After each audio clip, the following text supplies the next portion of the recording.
In the heart of New York City, where glass towers pierce the skyline and yellow cabs blur into streaks of light, stands the headquarters of the Elon Publishing Group. More than just a building, it's an institution. And at its glittering apex sits Elon Magazine, the undisputed Bible of high fashion, culture, and aspirational living. Its glossy pages dictate trends, launch careers, and reflect the very pulse of sophisticated society. Inside, the air hums with ambition, creativity, and the quiet, ruthless intensity that defines the pinnacle of the fashion publishing world. Presiding over much of this empire in waiting is Eleanor Vance.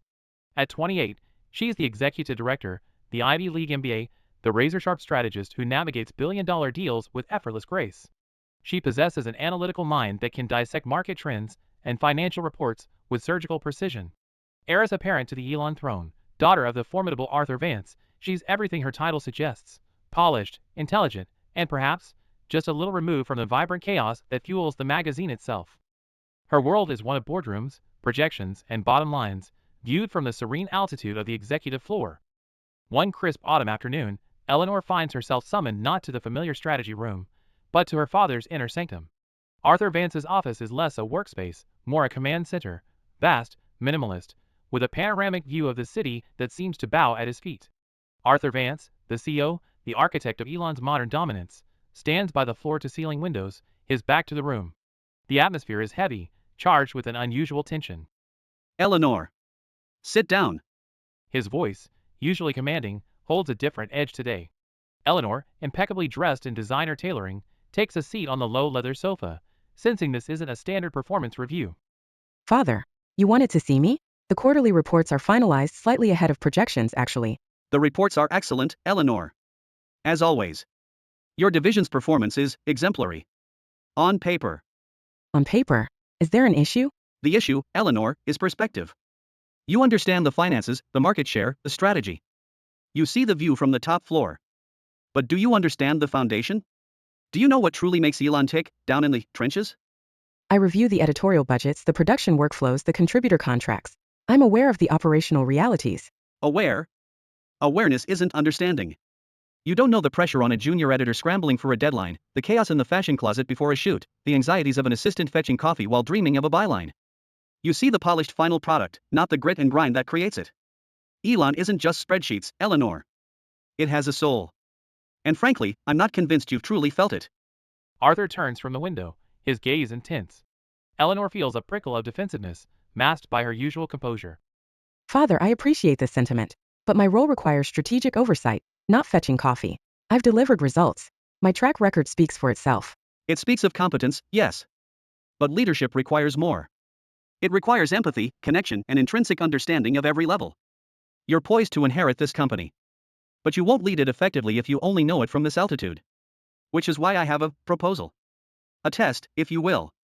A test? 3 months. Undercover. You'll resign your directorship, effective immediately, we'll craft a plausible cover story. You will join the editorial department. Not as an executive, not even as a junior editor. As an editorial assistant. Entry level. New identity, Ellie Vance. No special treatment, no VIP access. You live on an assistant's salary, you do an assistant's work.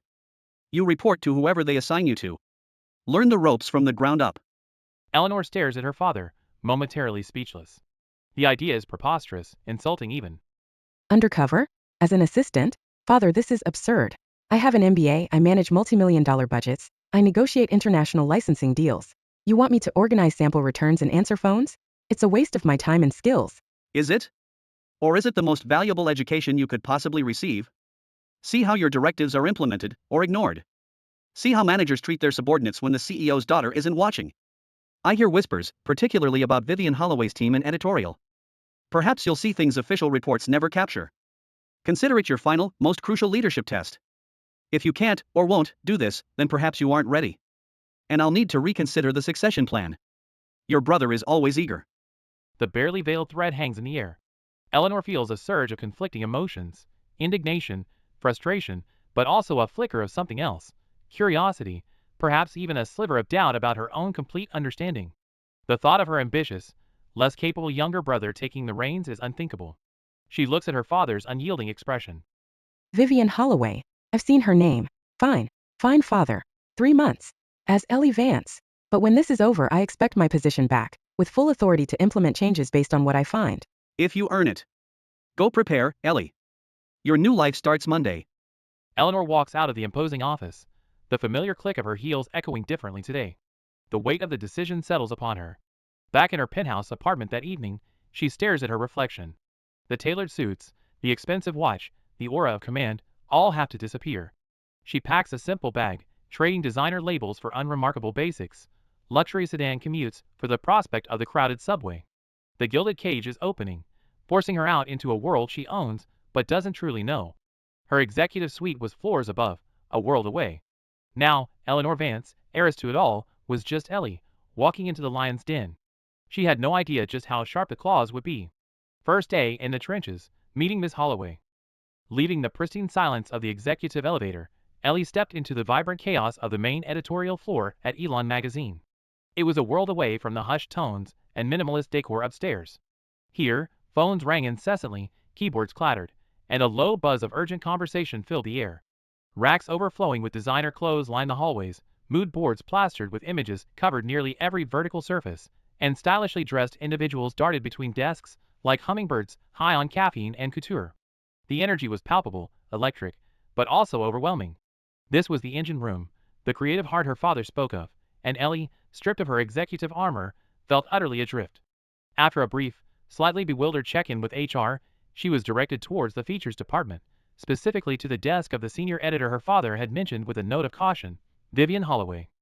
Vivian Holloway looked up as Ellie approached, her sharp eyes taking in Ellie's simple, albeit quality, attire with a swift, dismissive scan. She was a woman in her late 40s or early 50s, impeccably dressed, with severely pulled back hair that emphasized her sharp features and an expression that seemed permanently etched in mild disapproval. You must be the new assistant. Ellie Vance, is it? HR mentioned you. Yes, Ms. Holloway. It's a pleasure to meet you. I'm looking forward to learning from the team here. Learn? Mostly you'll be doing, dear.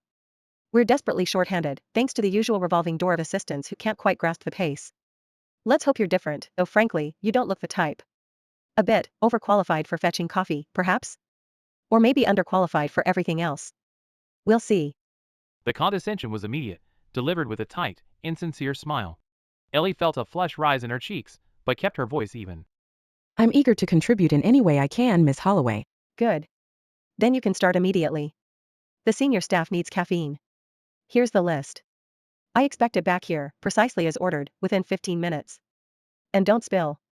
The last one managed to ruin a vintage Dior scarf with a poorly handled latte. Try not to repeat that mistake. Vivian thrust a piece of paper into Ellie's hand. It wasn't just a coffee list. It was a novella of complex demands. Half CF soy lattes with extra foam, double shot macchiatos with a whisper of cinnamon served at precisely 140 degrees Fahrenheit, imported sparkling water with exactly 3 lime wedges, no more, no less. It was designed to be confusing, designed to be difficult. Ellie, who usually had an assistant managing her own schedule and needs, found herself navigating the crowded streets of Midtown Manhattan, juggling a precarious tray of steaming, customized beverages, feeling a frustration completely alien to her usual professional life. The culture shock was jarring. She was used to commanding respect, to her instructions being followed, not the other way around, especially not for something so trivial yet made to feel so critical. 15 minutes later, breathless, she delivered the order without incident, though Vivian offered no word of thanks, merely a curt nod before pointing towards a door nearly buried behind overflowing garment bags. Right. Next. The sample closet needs attention.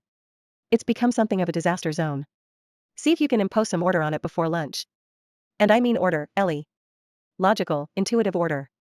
Not just shoving things onto hangers. Ellie opened the door and recoiled slightly. The closet was more like a small warehouse room crammed floor to ceiling with expensive designer clothes, shoes, and accessories. Garments were falling off hangers, shoes were piled haphazardly, jewelry lay tangled in boxes. It smelled faintly of perfume and panic.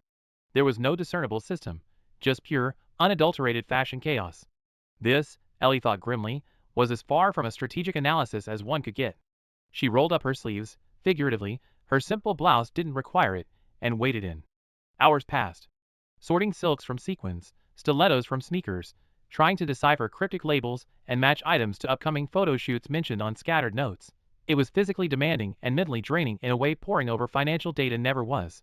It was work that required a different kind of intelligence, perhaps, but received none of the respect. Around mid-morning, a friendly face peered into the chaos. A man in his early 30s, with kind eyes and a slightly harried air, holding a camera lens.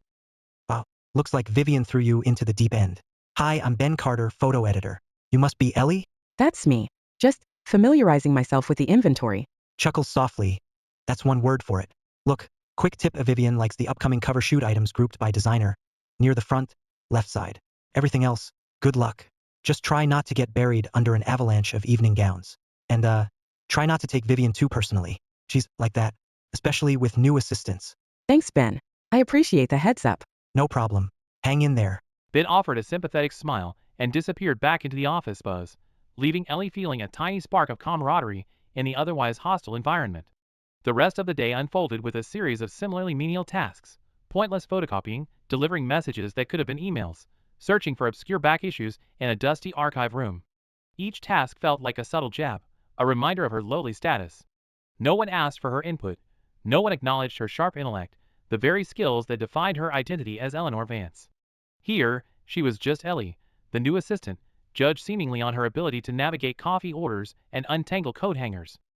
As the day finally drew to a close, Ellie sank into the small, uncomfortable chair at the tiny desk assigned to her, wedged between a noisy copier and the door to the sample closet. She felt exhausted, not just physically, but mentally drained by the constant need to suppress her frustration and swallow the casual disrespect. As she logged off her computer, she overheard Vivian Holloway speaking to another editor just a few desks away, her voice carrying clearly in the emptying office. Absolutely no initiative. And frankly, darling, that suit, however simple, looks far too expensive for an assistant's salary. Probably relying on family money. She won't last a month. Mark my words. Ellie froze, the words hitting her like icy shards. Day one was over, but the battle had just begun. Ellie felt a cold dread mixed with a new, unfamiliar anger. This place wasn't just inefficient, it was toxic. And Vivian Holloway was at its heart. Sabotage and small kindnesses. That first day set the tone, a chilling overture to what quickly became a calculated campaign of workplace bullying. Vivian Holloway, perhaps sensing an underlying strength or polish in Ellie that belied her assistant role, or perhaps simply needing a target for her own simmering frustrations, seemed determined to break the newcomer. The hostility wasn't always overt. Often, it was cloaked in the guise of high expectations or simple incompetence, Ellie's incompetence, according to Vivian. Take the preparations for the weekly editorial meeting. Vivian assigned Ellie the task of compiling background research on a potential cover star, a task Ellie, with her research skills, could normally handle efficiently. Ellie, I need a full dossier on Anya Petrova by tomorrow morning's meeting. Background, recent press, potential interview angles, controversies, everything. Make it concise but comprehensive. Don't miss anything. This is for the main editorial review. Absolutely, Miss Holloway. I'll get right on it. Any specific databases or archives you prefer I use? Just be resourceful. I trust you can figure it out. If you're competent. Ellie worked diligently, cross-referencing articles, checking databases, compiling a thorough report. But the next morning, in the middle of the tense editorial meeting, as Vivian presented the Petrova pitch, the narrative suddenly changed. And as you can see, Petrova is generating significant buzz. However, my assistant unfortunately failed to include the rather critical details about her recent philanthropic scandal in Los Angeles. A rather glaring omission, wouldn't you agree? It makes us look unprepared. Ellie, did you even check the West Coast feeds? Ellie felt her face flush. She had checked, but Vivian had specifically, subtly, directed her away from certain recent society blogs where the whispers had first surfaced, calling them unreliable gossip rags. Miss Holloway, I did find references, but you indicated yesterday that those specific sources weren't credible for this initial pitch. Excuses won't cut it, Ellie. Initiative. Thoroughness. That's what's required here. Clearly, we need to work on your research skills. Let's move on, shall we? We'll circle back to Petrova once the research is adequate. Vivian moved on smoothly, leaving Ellie silenced and fuming, the subtle gaslighting lost on most in the room, but crystal clear to her. It was sabotage disguised as mentorship. Then, there were the accidents.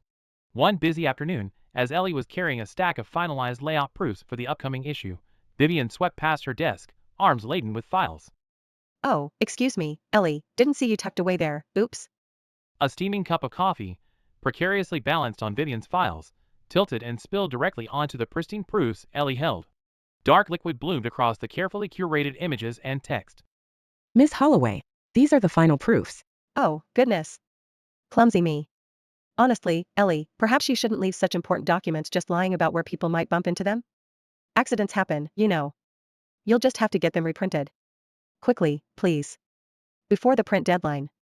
Vivian offered a saccharine smile that didn't reach her eyes and glided away, leaving Ellie scrambling to salvage what she could and arrange an emergency reprint, the delay inevitably reflecting poorly on her. Lunch breaks became a luxury Ellie rarely enjoyed. Just as she'd attempt to slip out for a quick bite, Vivian would inevitably materialize with an urgent task. Ellie, before you disappear, I need these expense reports collated immediately. And cross-reference them with the travel logs from the Paris shoot. It shouldn't take long if you focus. But Miss Holloway, it's lunchtime, and I haven't had a break. Lunch? Darling, the magazine doesn't run on lunch breaks. It runs on dedication. Surely you can manage an hour or two. We all do. The tasks were never truly urgent, merely time-consuming and designed to isolate Ellie, keeping her chained to the desk while others took their needed respite. The constant pressure, the subtle humiliations, the deliberate roadblocks, it began to take an emotional toll. Ellie found herself second-guessing her own competence, a feeling utterly foreign to the confident Eleanor Vance. Yet, with each incident, a core of resilience hardened within her. She wouldn't quit. She couldn't. There was more at stake than just her pride. Amidst the hostility, small kindnesses emerged like wildflowers in concrete. One afternoon, as Ellie struggled with a complex formatting issue on a document Vivian demanded yesterday, another assistant, Chloe Dubois, paused by her desk, glancing nervously over her shoulder. Hey, Ellie, listen. Be careful with Vivian. Careful how, Chloe. She has a pattern. The last two assistants on her desk? They didn't even make it 3 months. She finds ways, little things, to make life impossible. One girl had her travel arrangements for a crucial shoot mysteriously cancelled. The other, well, let's just say a very embarrassing personal email somehow got forwarded to the entire department. Just watch your back. Seriously. Chloe scurried away before Vivian could spot them talking, leaving Ellie with a colder knot of dread in her stomach. But Chloe wasn't the only one who noticed. Ben Carter, the friendly photo editor, became a more consistent, albeit discreet, source of support. He'd quietly explain one of Vivian's cryptic instructions, slip her a necessary contact number, or, on days when lunch was denied, leave a sandwich and a bottle of water on her desk when Vivian wasn't looking. Rough day again? Vivian seems to be piling it on. Sighing, you could say that, Ben. Just trying to keep my head above water. Thanks for this. Seriously. Don't mention it. Hey, I noticed you wrestling with the style guide for that online feature. There's an internal template Vivian never tells anyone about. Makes it way easier. I'll discreetly drop it in your shared folder. Might save you some grief. Ben, that's incredibly helpful. Thank you. We assistants and junior staff gotta stick together, right? Just be careful she doesn't see me helping you too much. It won't end well for either of us. These small acts of solidarity were lifelines, reminding Ellie that not everyone at Elon operated under Vivian's reign of terror. But they also highlighted the pervasive fear Vivian instilled. Meanwhile, the intricate dance of office politics played out around them. Vivian Holloway wasn't just battling her assistant, she was constantly jostling for position with her peers, particularly the equally ambitious, silkily competitive senior editor, Genevieve Moreau. Ellie witnessed their barbed exchanges, dripping with false pleasantries. Vivian, darling. I just heard the most marvelous news about the September cover you pitched. Arthur himself approved it, didn't he? How surprising. I thought he found it a touch derivative. Voice tight, Genevieve. Arthur has excellent taste, as always. Unlike some pitches I've seen floating around. More fur? Groundbreaking. Now, if you'll excuse me, I have actual work to do, unlike some people. My new assistant is proving rather time-consuming. Requires constant supervision. Oh dear. Assistants can be such a drain, can't they? Though, I must say, mine is wonderfully efficient. Perhaps it's all in the training. Toodaloo. Genevieve wafted away, leaving Vivian radiating suppressed fury. Ellie, witnessing the exchange from her desk, saw a flash of insight. Vivian's cruelty wasn't just arbitrary, it was fueled by her own insecurities and the intense pressure cooker environment of Elon, where every success was envied and every perceived slight festered. But understanding the motivation didn't lessen the impact. Ben's quiet help, Chloe's warning, these were fragments of support in a growing storm. A small act of kindness in a sea of hostility. It was enough to remind Ellie she wasn't invisible. But it also solidified her resolve. She couldn't just endure this, she had to expose it. Weaving the web, gathering evidence. Enduring wasn't enough. The realization settled over Ellie Vance like a shroud. The small kindnesses from Ben Carter and Chloe Dubois were lifelines, yes, but they wouldn't change the toxic undercurrents at Elon. Vivian Holloway's calculated cruelty, fueled by her own insecurities and the cutthroat environment, wouldn't stop unless it was forced to. Ellie knew she needed proof, undeniable evidence that couldn't be dismissed as the complaints of a disgruntled assistant. The quiet, observant Ellie Vance began to weave a web, not of malice, but of meticulously documented truth. It started simply, late each night in the privacy of her temporary, modest apartment, a stark contrast to the Vance penthouse she usually called home. She bought a plain notebook, not the expensive leather-bound journal she favored as Eleanor, but something utterly unremarkable. In it, she began logging every incident, every snide remark, every impossible deadline, every instance of public humiliation or subtle sabotage. Dates, times, specific quotes, potential witnesses, she recorded it all with the same precision she usually applied to market analysis reports. Each entry was a small stone laid in the foundation of her case. But written logs were subjective. She needed something more concrete. Accessing the kind of high-tech, discrete recording devices available to Eleanor Vance was easy, but doing so without raising suspicion as Ellie was the challenge. A carefully worded online order to a P.O. box, paid for with a prepaid card. The logistics required careful planning, a reminder of the clandestine nature of her mission within her own company. Soon, a tiny device, no bigger than a cufflink, arrived. It was a risk, a significant one. Discovery wouldn't just end her mission, it could have serious personal and professional repercussions. But Ellie felt she had no choice. The first time she used it, her hand trembled slightly as she activated the device, tucking it carefully into a small pocket inside her blazer before being summoned to Vivian's glass-walled office. Vivian was examining a photo spread, her expression thunderous. Ellie. Look at this layout. Did you proofread the captions as I asked? Yes, Miss Holloway. Twice. I checked them against the copy-edited text provided. Then explain this. She stabs a finger at the page. This credit line is wrong. Completely wrong. It attributes the necklace to Cartier when it's clearly Van Cleef. Are you blind, or just incompetent? This entire spread might need to be pulled. Do you have any idea how much that costs? How utterly embarrassing this is? I used the credit sheet provided by the stylist team, Ms. Holloway. It listed Cartier. I can double-check with them immediately. Double check? You should have caught it. That's what you're paid for, aren't you? To pay attention to details? Or is that too much to ask? Honestly, the quality of assistants they hire these days. It's pathetic. Get out. And fix it. Now. Don't bother me again until it's perfect. Ellie retreated, her heart pounding, not just from the unjust accusation. She suspected Vivian had switched the credit sheets herself, but from the knowledge that Vivian's sharp, biting words were now captured, stored on the tiny device in her pocket. She learned to activate it discreetly, often during seemingly innocuous moments just before anticipated confrontations, the slight click masked by the office hum. She recorded Vivian berating Chloe Dubois, reducing the already nervous young woman to tears over a misplaced file that later turned up on Vivian's own desk. Voice sharp, dripping with contempt, useless. Absolutely useless. If you can't handle simple filing, Chloe, what earthly good are you? Perhaps fashion isn't the right industry for you. Maybe try retail? Stocking shelves might be more your speed. Recording these moments became a high-wire act. Ellie lived with a constant, low-grade anxiety. Every time Vivian brushed past her desk, every unexpected summons sent a jolt of fear through her. Was the device visible? Could Vivian hear the faint electronic hum? She developed ways to shield it, turning her body slightly, using stacks of papers or her bag as cover. The web grew stronger, thread by incriminating thread. Then came the overheard conversations, adding layers of conspiracy to the overt bullying.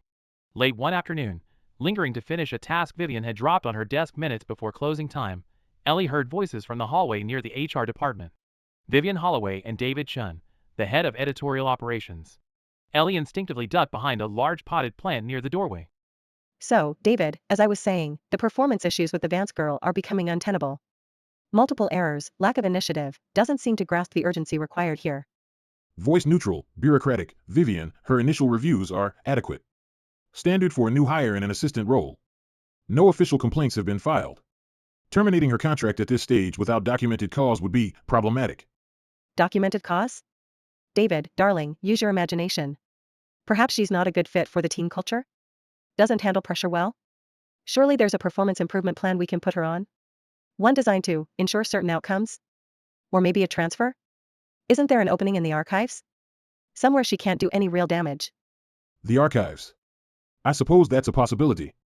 Let me review the current staffing needs. I understand your concerns, Vivian, but we need to follow protocol. Protocol. Yes, of course. Just review them quickly, David. This situation needs a resolution. Ellie leaned back against the wall, her breath catching. Vivian wasn't just bullying her. She was actively plotting to get rid of her, twisting facts to HR. The mention of the archives, a notorious dead-end department at Elon, was chilling. Later that week, she overheard another revealing exchange, this time between Vivian and her rival, Genevieve Moreau, near the coffee station. Vivian, you look utterly frazzled. Trouble in paradise. Or just the usual pre-gala stress. I heard your little assistant managed to mangle the seating chart for the photographer's dinner. TSK, TSK.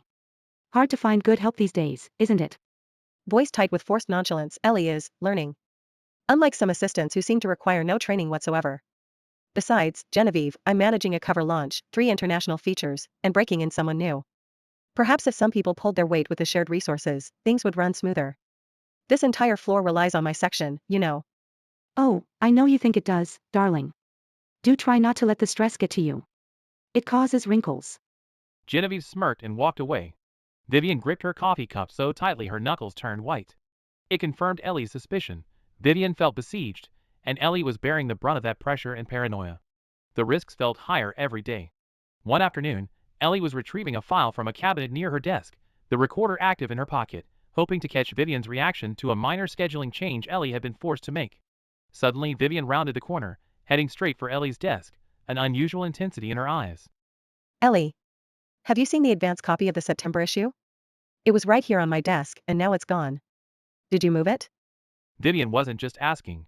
She was advancing, peering directly at Ellie's desk area, her gaze sharp and suspicious. Ellie's heart hammered against her ribs. The recorder was on, nestled in her blazer pocket, perhaps creating a slight bulge. Had Vivian noticed? Keeping her voice steady, no, Ms. Holloway. I haven't seen it since you had it this morning. Perhaps it got mixed in with the proofs that went down to imaging? Vivian's eyes narrowed, lingering for a moment on Ellie's blazer before she abruptly turned away, distracted by another urgent call. Ellie let out a shaky breath she hadn't realized she was holding, her hand instinctively going to the recorder. Her heart pounded, but the recorder remained hidden. Each recording, each diary entry, was a thread in the web she was weaving. A web she hoped was strong enough to catch a predator. The editor's gauntlet, presentation showdown. Her heart pounded, but the recorder remained hidden. Each recording, each diary entry, was a thread in the web Ellie Vance was weaving. A web she hoped was strong enough to catch a predator like Vivian Holloway. But weaving takes time, and predators rarely wait patiently. As Ellie continued her undercover work, meticulously gathering proof, Vivian, perhaps sensing Ellie's resilience, or maybe just needing a more spectacular way to crush her spirit, prepared her most audacious trap yet. One morning, Vivian called Ellie into her office, her expression an unreadable mask that Ellie had come to distrust intensely. There was a stack of files on Vivian's desk related to Elon's crucial, highly debated new digital expansion strategy. Ellie. We need to talk about your progress. While your administrative skills are still developing, I've noticed you seem to have a grasp of the bigger picture. At times. I'm trying my best to learn quickly, Ms. Holloway. Well, an opportunity has arisen. A significant one. As you know, the board is keenly interested in the new integrated digital strategy. We need a comprehensive presentation for the Senior Executive Committee next Friday. Full analysis, market projections, platform integration, potential revenue streams, the works. That sounds like a major undertaking, Ms. Holloway. It is. Which is why I've decided to give you the chance to present it. Ellie blinked, genuinely surprised. This was a high-profile, career-making, or breaking presentation. Assigning it to an assistant, especially one she clearly disdained, made no sense. Unless, Me? Present the entire digital strategy? To the executive committee? Don't sound so shocked, Ellie. Consider it a test. A chance to prove you have more potential than just fetching coffee and tidying closets. I'll provide you with the core research files compiled by the strategy team. You just need to synthesize it, create the presentation deck, and deliver it convincingly. It's a sink or swim moment, dear. Show us what you're made of. Or show us you don't belong here after all. Vivian's smile was thin, brittle. Ellie felt a cold certainty crystallize in her gut. This wasn't an opportunity. It was an execution disguised as a favor.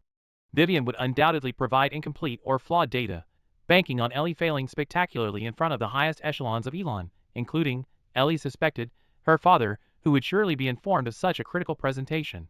Yet, a spark of defiance ignited within her. This trap could also be her stage. Thank you, Ms. Holloway. I appreciate the confidence. I won't let you down.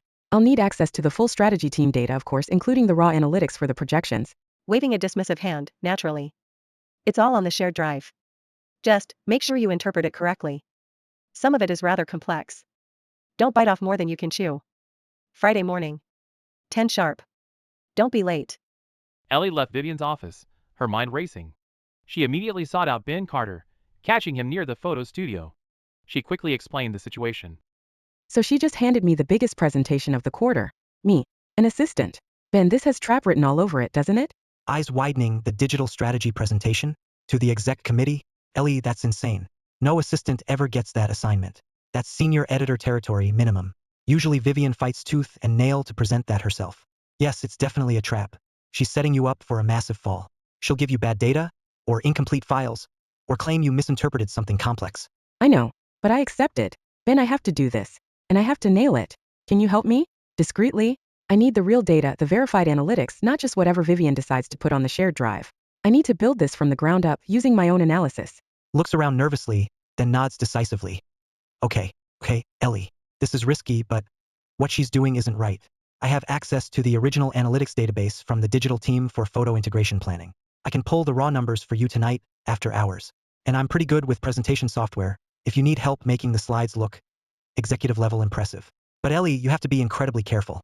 If Vivian finds out I helped you. She won't. Thank you, Ben. I owe you. Big time. For the next week, Ellie lived a double life with renewed intensity. By day, she performed Ellie's menial tasks under Vivian's watchful eye. By night, fueled by coffee and determination, she transformed back into Eleanor Vance, the strategist. Working remotely with the raw data Ben secretly supplied, she bypassed Vivian's potentially corrupted files entirely.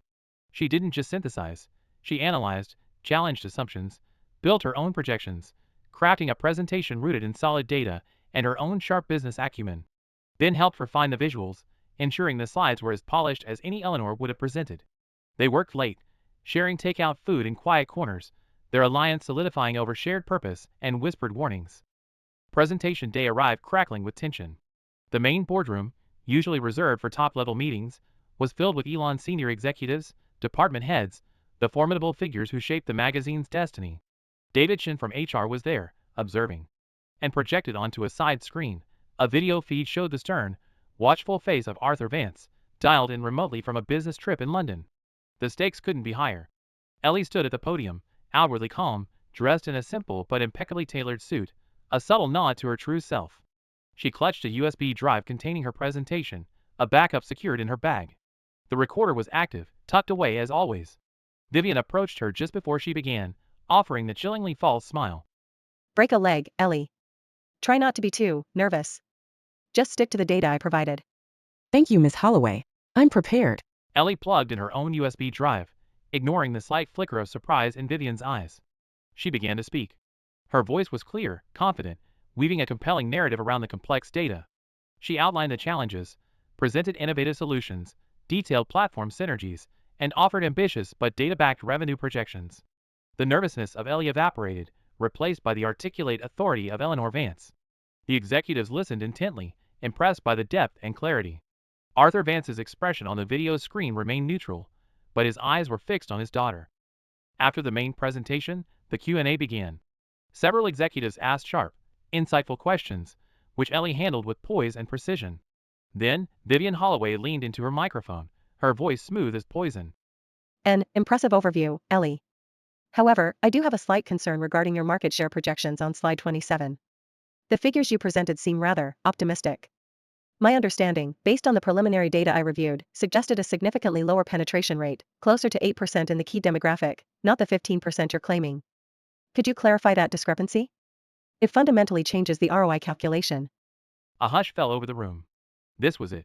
The sabotage attempt. Vivian was deliberately quoting false figures, trying to undermine Ellie's entire analysis in front of everyone, including her father. Ellie met Vivian's gaze, a calm certainty settling over her. Thank you for the question, Miss Holloway. Actually, the 15% projection is based on the final verified Q3 dataset directly from the analytics team, cross-referenced with independent market reports. Perhaps you were looking at the initial unverified estimates from Q2? I have the verified data source available right here. Ellie clicks a button, bringing up a clear chart on the main screen showing the verified 15% figure and its source.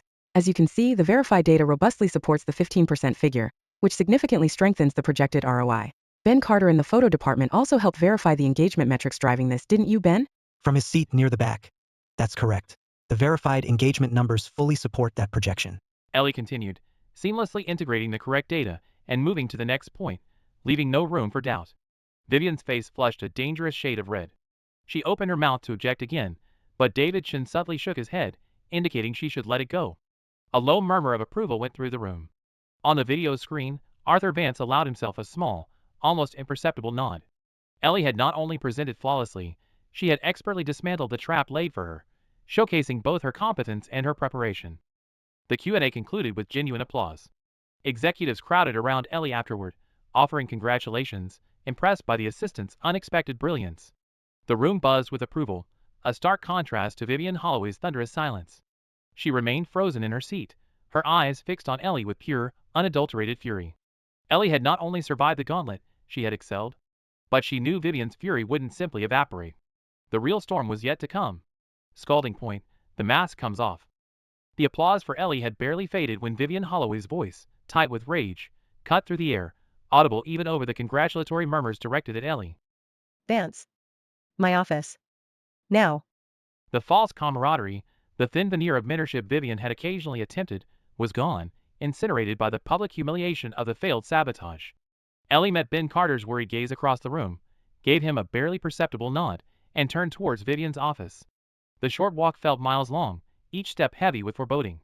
The storm Ellie knew was coming had arrived. Vivian slammed the door shut behind Ellie, the sound echoing in the suddenly small space. She spun around, her face a mask of fury, her usual composure shattered. How dare you? How dare you humiliate me like that in front of the entire executive committee? In front of Arthur Vance himself. Ms. Holloway, I simply presented the strategy based on the verified data as requested. I ensured accuracy. Accuracy? Don't you feed me that corporate speak nonsense. You deliberately twisted those figures. You set me up. You knew I'd question those inflated projections. Who helped you? Was it Carter in photo editing? That little sycophant, always lurking. Or did you leverage some unknown connection? Did Daddy make a call for his precious little girl even when she's playing dress up as an assistant? You think I don't see through your act? No one helped me twist figures, Ms. Holloway. I used the official analytics provided by the digital team, verified independently. The data speaks for itself. Perhaps there was a misunderstanding with the preliminary figures you were referencing? Misunderstanding? You think I'm a fool? I know what I saw. You think you're so clever, don't you? Coming in here, playing the innocent little assistant, batting your eyelashes, probably sleeping your way to favor. Voice sharpens, cutting through Vivian's tirade. That's enough, Ms. Holloway. Your accusations are unprofessional and completely baseless. I won't tolerate personal insults. Tolerate? You won't tolerate? Who do you think you are? You're an assistant. A temp. A nobody. You exist to do as you're told, to make my job easier, not to grandstand in boardrooms and undermine my authority. You're incompetent, manipulative, and clearly just trying to climb the ladder over anyone who gets in your way. I presented the facts accurately. If the facts contradicted your preferred narrative, that isn't my fault. Perhaps closer attention should be paid to ensuring everyone works from the same verified information to avoid such confusion in the future. Some patterns of misinformation, of deliberate obstruction, are hard to ignore once you start looking for them, Ms. Holloway. Ellie's calm, pointed response seemed to push Vivian over the edge. The mention of patterns, the coolly delivered implication, hit a nerve. Vivian's face contorted, her breath coming in ragged gasps. A tremor ran through her hands as she gestured wildly, knocking a stack of magazines off her desk. Patterns? Misinformation? You smug little. You think you can waltz in here and judge me? After everything I've done for this magazine? 30 years I've given this place. While people like you get handed everything on a silver platter. Beside Vivian's hand on the desk sat a freshly poured cup of black coffee, steam still rising. In a gesture fueled by pure, uncontrolled rage, Vivian snatched the cup. It wasn't a stumble.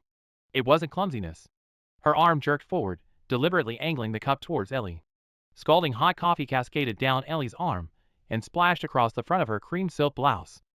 Ellie cried out, recoiling instinctively, the burning liquid searing her skin through the delicate fabric. The sharp, bitter scent of coffee filled the small office. And at that precise, terrible moment, the office door swung open. Ben Carter stood there, his face etched with concern, having clearly heard the shouting. Behind him were Chloe Dubois, hand flying to her mouth with a stifled gasp, looking terrified, and David Chun, the head of editorial operations, his expression hardening instantly as he took in the scene, Ellie clutching her burned arm, dark coffee staining her blouse and dripping onto the expensive carpet, and Vivian Holloway, frozen for a split second, the empty coffee cup still in her hand, her face a mixture of rage and dawning panic. Voice suddenly high-pitched, false, oh. Oh my goodness. Ellie. My hand just slipped. I am so terribly clumsy sometimes. Are you alright? Oh, this is dreadful. Spilled all over you. But the excuse died on her lips as she saw the expressions of the people crowded in her doorway. Ben rushed forward towards Ellie, his own shock momentarily forgotten in concern. Ellie, are you okay? That's a bad burn. David, call security. Call medical. Now. Voice stern, directed at Vivian, stepping fully into the room. Ms. Holloway. What exactly happened here? Explain yourself. Vivian opened her mouth, perhaps to spin another lie, a desperate attempt at damage control, but Ellie straightened up. The pain was intense, radiating up her arm, stinging fiercely, but a cold, clear focus cut through it. The time for pretense was over. The time for Ellie Vance was over. She looked directly at Vivian, her voice low but carrying absolute authority, the voice of Eleanor Vance emerging fully for the first time since she'd stepped onto this floor. It wasn't an accident, Mr. Chun. None of it has been. Gasps rippled through the small group in the doorway. Vivian Holloway stared at Ellie, confusion warring with fear in her eyes. Who was this assistant to speak with such command? There was a beat, a single, suspended moment where the only sound was the sharp intake of breath from Chloe in the doorway. Then Eleanor spoke again, her voice low but resonating with undeniable power. My name is not Ellie Vance. It's Eleanor. Eleanor Vance. Silence. Utter, profound silence fell over the office, broken only by the faint hiss of the coffee stains spreading on the carpet and the distant siren wail from the city below. Chloe's hand flew to her mouth, her eyes wide with disbelief. Ben froze mid-step, staring at Eleanor as if seeing her for the first time. David Chen's professional mask slipped entirely, revealing pure shock and rapid calculation. And Vivian Holloway, her face drained of all color, leaving it a stark, waxy white. Her eyes widened in sheer, unadulterated horror as the pieces clicked into place. The unexpected competence, the subtle challenges, the impossible assignment, her own venomous comments about family money. It all coalesced into a terrifying reality. Whispering, aghast, voice trembling, Vance. Arthur Vance's daughter? No. No, it can't be. You're lying. Voice steady, unwavering despite the tremor of pain she refused to show. Yes, Miss Holloway, daughter of the CEO. Working undercover these past months on his direct instruction to understand the real Elon. And I have understood. I've seen everything. And I've documented everything. The sabotage, like the incorrect data provided for today's meeting. The gaslighting, the constant undermining. The verbal abuse directed at me and others. Yes, Chloe, I heard how she spoke to you. The conspiracy to have me removed. Discussed with Mr. Chun himself. It's all logged, dated, detailed in my journal. Much of it recorded, Ms. Holloway. Your tirades, your plotting. Including this assault. There are no more excuses left for you. Eleanor stood tall, her gaze unwavering, holding Vivian pinned with the weight of her words and her identity.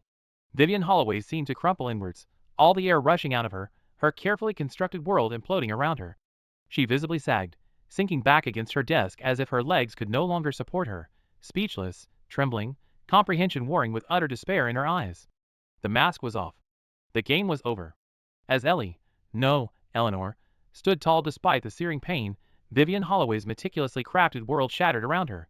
The silence in the office was deafening, broken only by the distant sound of approaching security footsteps. The reckoning and the reshaping. The distant sound of approaching security footsteps materialized into two uniformed guards arriving swiftly at Vivian Holloway's office door, their expressions professionally impassive, but taking in the scene with trained eyes. David Chun, regaining his composure, turned to them, his voice clipped and official. Please escort Ms. Holloway from the premises. Immediately. Her access is revoked. Gather her personal belongings later. Voice rising again, tinged with hysteria, escort me? David, you can't. This is ridiculous. It was an accident. A misunderstanding. Tell them, Eleanor. Tell them. I didn't mean. But her pleas fell on deaf ears. Eleanor met Vivian's desperate gaze with cool resolve, offering no lifeline. The guard stepped forward firmly but professionally. Vivian Holloway, the powerful senior editor, a fixture at Elon for decades, was unceremoniously led away, past the stunned faces of her colleagues on the editorial floor, her reign ending not with a bang, but with a quiet, ignominious exit. The carefully constructed facade had crumbled, leaving only the raw, trembling reality of her downfall. No one stepped forward to defend her. The silence was more damning than any shout. Meanwhile, Ben and Chloe were helping Eleanor to a nearby chair, dabbing gently at the angry red burn on her arm with cool water from a bottle Ben produced seemingly out of nowhere. The initial shock was wearing off, replaced by a throbbing pain and the lingering smell of burnt coffee on her ruined silk blouse. Paramedics, summoned quickly by security via David Shin, arrived and began tending to the burn more professionally, their calm efficiency a stark contrast to the preceding chaos. Just as they were applying a soothing dressing, the elevator doors down the hall opened with a decisive ding and Arthur Vance strode onto the floor, his face grim. He had cut his London trip short the moment David Shin's urgent, coded message had reached him. Eleanor. What in God's name happened here? Chen, report. Mr. Vance. There was an incident involving Miss Holloway and Ellie. Assault, sir. With scalding coffee. It was witnessed. Security has removed Miss Holloway. His gaze sharpens, taking in Eleanor's bandaged arm, the stained blouse, the lingering tension. Ellie? Or should I say, Eleanor? The mission is over, I take it. Meeting her father's gaze, voice steady despite the pain. Yes, father. It is. It seems the realities of the company were even harsher than you anticipated. Arthur Vance's expression was complex, fierce concern for his daughter mixed with a dawning, grim understanding of the rot the mission had uncovered. He knelt beside Eleanor's chair for a moment, his usual sternness softening. Are you all right? Truly? This should never have happened. I put you in harm's way. I am sorry, Eleanor. Deeply sorry. I'll be fine, father. It was unpleasant, but necessary. You were right. There were things I needed to see, things we need to fix. Hesitantly to Arthur, sir, Mr. Vance, Ellie, Eleanor. She handled herself incredibly well. What Miss Holloway did was inexcusable. Nodding curtly at Ben, acknowledging his presence and support. Thank you, Mr. Carter. Your loyalty has been noted. Arthur Vance then stood, his commanding presence filling the space once more. He addressed David Shin and the gathering cluster of stunned senior staff. Everyone. Listen closely. What occurred here today is unacceptable. It is a stain on Elon. Not just the assault, but the environment that allowed such behavior to fester. There will be a full, immediate investigation into Ms. Holloway's conduct, past and present. Legal action will be pursued vigorously. Her career in this industry is over. But this goes beyond one individual. This reflects a failure of oversight, a failure of culture, for which I, as CEO, take full responsibility. We pride ourselves on excellence, but excellence cannot coexist with fear or abuse. We will be implementing comprehensive reforms, starting immediately. New, stricter anti-bullying policies with real teeth. Anonymous reporting channels that will be taken seriously. Mandatory management training focused on respect and accountability. My daughter, Eleanor, whose evidence, gathered firsthand during her undercover assignment, brought this to light, will personally oversee a task force dedicated to this transformation. His voice resonated with absolute authority, leaving no doubt about his intentions. The apology was brief, the commitment to action unwavering. The consequences for Vivian Holloway were clear and severe, a stark warning echoing through the hushed corridors of Elon. The immediate crisis was over, but the real work was just beginning. Arthur Vance looked at his daughter, no longer just the heiress, but a leader forged in the fire. Eleanor. Fix this. Show them what Elon can truly be. A new Elon, leadership forged in fire. 1 year later, the polished halls of Elon magazine felt different. The frantic, often fearful, energy that had characterized Vivian Holloway's reign had been replaced by a focused buzz, a current of cautious optimism and genuine collaboration. The change wasn't just cosmetic, it was systemic, driven by the task force led by Eleanor Vance, who had stepped into a newly created role overseeing editorial integrity and development, a position many saw as a clear stepping stone to eventually succeeding her father. Under Eleanor's guidance, Elon had implemented sweeping reforms. A zero-tolerance policy on workplace bullying was now strictly enforced, backed by a truly confidential reporting system managed by an external body. The assistant and intern programs were overhauled, focusing on mentorship and meaningful skill development rather than menial servitude. Transparency initiatives meant junior staff felt more informed and less like disposable cogs in a vast machine. The change hadn't been easy. There was resistance from some entrenched managers, skepticism from staff burned by past experiences, but Eleanor, armed with the insights from her time as Ellie, navigated it with a blend of steely resolve and unexpected empathy. She was still analytical, still demanding of excellence, but now her leadership was tempered with a genuine understanding of the human cost of unchecked ambition and fear. She was respected, not just because she was a Vance, but because she had listened, acted, and demonstrably cared. We find her now, not in her father's imposing office, but in a bright, collaborative workspace she designed for her team. Ben Carter, recently promoted to features editor, walks in, holding a layout proposal. Their interaction is easy, built on mutual respect forged during those difficult months. Eleanor, got the revised proposal for the sustainable fashion feature. I think we addressed your points about integrating the digital-first content more effectively. Smiling warmly as she takes the tablet. Thanks, Ben. Let's take a look. I appreciate you turning this around so quickly. I know the deadline was tight. Happy to. It feels good working on projects where everyone's actually pulling in the same direction, you know? A nice change. Meeting his gaze, a shared understanding passing between them. It is, isn't it? A very nice change. This looks great, Ben. Really strong. Let's move forward with this layout. Excellent. Thanks, Eleanor. As Ben leaves, Eleanor looks out the window, her gaze thoughtful. The burned scar on her arm, though faded, sometimes prickled, a physical reminder of her ordeal. Voice softer, reflective, perhaps almost to herself, or narrated via. 3 months. It felt like a lifetime then. Brutal, humiliating, necessary. I wouldn't wish that experience on anyone. But I wouldn't trade the lessons learned for anything. You can't truly lead something you don't understand from the ground up. You can't fix problems you refuse to see. Eleanor Vance learned that lesson in the fire. She emerged not just as an heiress, but as a leader, one who understood that the soul of Elon wasn't just in the glossy photos or the sharp reporting, but in the people who poured their talent and energy into its creation at every single level. The transformation of Elon wasn't complete. Cultural change rarely is. But the foundation was reshaped, built now on accountability and respect. The future outlook was brighter, more hopeful, led by someone who knew the view from the executive suite, but would never forget the view from the trenches. A new Elon was rising, forged in fire, ready for its next chapter.